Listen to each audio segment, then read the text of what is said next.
이에 돌아다니며 마술하는 어떤 유대인들이 시험삼아 악기 들린 자들에게 주 예수의 이름을 불러 말하되 내가 바울이 전파하는 예수를 의지하여 너희에게 명하노라 하더라.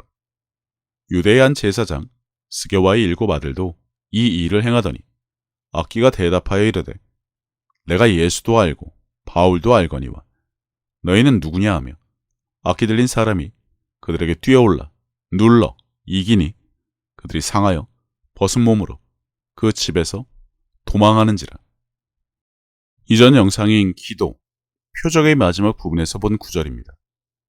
이름 가진 모든 것을 무릎 꿇게 하는 예수의 이름임에도 불구하고 사용하는 사람에 따라 그 결과가 다르다는 것을 보여주고 있습니다. 반대로 사용할 수 있음에도 불구하고 전혀 예상하지 못한 결과를 맞은 자들도 있습니다.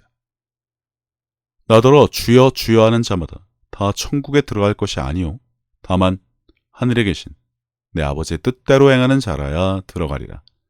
그 날에 많은 사람이 나더러 이르되 주여 주여 우리가 주의 이름으로 선지자 노릇하며 주의 이름으로 귀신을 쫓아내며 주의 이름으로 많은 권능을 행하지 아니하였나이까 하리니 그때 내가 그들에게 밝히 말하되 내가 너희를 도무지 알지 못하니 불법을 행하는 자들아 내게서 떠나가라 하리라. 거짓 선지자들에 대한 언급 중에 하신 말씀이신데 일단 이 구절을 가지고 그러니 표적을 행하면 안 된다는 억지 주장을 펼치는 자들이 많으나 이는 단지 성급한 일반화의 오류로 성경에 대한 지식이 없어도 너무 없는 자들이 표적을 폄훼하기 위해 어거지로 사용하는 것뿐이라고 누누이 여러 영상에서 밝혔습니다. 이들은 변절자입니다. 주님의 마음을 잃어버리고 자신을 높이고 돈을 밝히고 사람들이 자신을 떠받들어 주는 것에 취해 자신을 대단한 자로 여긴 그러한 자들을 말한다고 말입니다. 일단 믿는 자는 주님의 도구가 되어야 그분이 하시는 일을 이어서 할 수 있습니다. 베드로가 밝힌 것처럼 사람이 권능과 경건으로 되는 일이 아니기 때문에 표적이 따르는 자를 높이는 것은 지극히 주의를 해야 하는 일임에도 불구하고 사람들은 흔히 그런 자를 높이고 떠받드는 일을 범하고 있습니다. 일종의 우상 숭배와도 같은데 대부분의 자들이 베드로와 같이 이러한 행위에 대한 주의를 주지 않고 사람들의 칭송에 취해 스스로 교만해지는 경우가 많습니다. 이러다 보니 결국 더 이상 그들에게 어떠한 표적도 따르지 않아 마치 포도나무 가지에서 떨어진 사람처럼 버려진 자들도 셀 수 없죠. 아무리 주의 이름으로 권능을 행해도 주님이 정작 너희를 도무지 알지 못하니 불법을 행하는 자들아 내게서 떠나가라 라고 하시면 아무 소용이 없는 것처럼 말입니다. 그럼 어떠한 자들이 과연 올바르게 쓰임을 받는 자, 주님의 올바른 도구가 될 수 있을지 오늘 살펴보고자 합니다. 성경에는 스게와의 7 아들과 마술하는 자들, 그리고 돈으로 이러한 권능을 사려고 했던 자들에 대한 다양한 묘사가 나오는데 모두 다 올바른 태도를 가진 자들이 아닙니다. 물론 그들에게 표적에 따를 만한 믿음이 있었던 것도 아니고요. 베드로와 빌립, 스데반과 아나니아와 비교를 해도 금방 알 수 있죠. 주님이 쓰시는 도구가 아니라는 것을 말입니다. 도구의 조건은 아주 간단합니다. 믿는 자이면 됩니다. 표적에 따를 정도로 믿는 자를 말합니다. 앞에서 본 구절에서도 이미 알 수 있지만 성경 많이 보고 기도 열심히 하고 헌금 잘하고 교회 열심히 다닌다고 해서 다 믿는 자가 아닌 것처럼 주님의 말씀에 의하면 믿는 자에게 표적이 따른다를 절대 진리로 받으면 됩니다. 그러니 표적이 따르지 않으면 제대로 믿는 자가 아니란 것은 결코 부정할 수 없습니다. 여기서 믿는 자는 주님을 믿고 그분의 십자가 희생을 믿고 하나님의 아들임을 믿는 수준을 말하는 것이 아닙니다. 예수의 이름, 이 말이 왜 성경에 자주 등장하는지를 모르면 믿는 자가 되는 것보다 돼지가 하늘을 나는 것이 더 빠를 것입니다. 베드로와 같이 그 이름을 가진 자, 그 이름을 믿는 자, 그 이름이 가진 권세가 믿는 자녀에게 주어진 것과 그것을 사용하기 위해 아버지께 구하면 주님이 직접 행하시겠다는 약속을 통해 아버지로 하여금 영광을 받게 할 수 있는 자를 믿는 자라고 하는 것입니다. 나를 믿으면 내 말을 따르고 내가 한 일을 그도 할 것이다 란 주님의 말씀에 맞는 자를 말합니다. 말씀이 이루어지도록 믿음으로 행하는 자라는 것이죠. 그러한 자들은 슬기로운 다섯 처녀처럼 24시간 주님이 쓸 수 있는 도구가 되기 위해 준비를 하고 있습니다.